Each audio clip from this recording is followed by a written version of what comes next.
ඔය යාපාර positive thinking තියෙන ළමයෙක්නේ. ඈ? ඒක නෙමෙයි. ඔයා කොහොමද මගේ බර්ත්ඩේ කාර්ඩ් කියලා හරියටම දැනගත්තේ? අපි CCTV කැමරේකින් බලලා සමහරගෙන Facebook ගිහින් තමයි බර්ත්ඩේ එක කන්ෆර්ම් කරගත්තේ.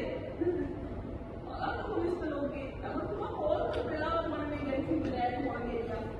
ඉතියා. අපි ඉතින් ගෑස් වේදිකාව මිස්ටර් ලෝකේ. අයියෝ මට ඔය මිස්ටර් කියන කැලේ කියන්න එපා ළමයා.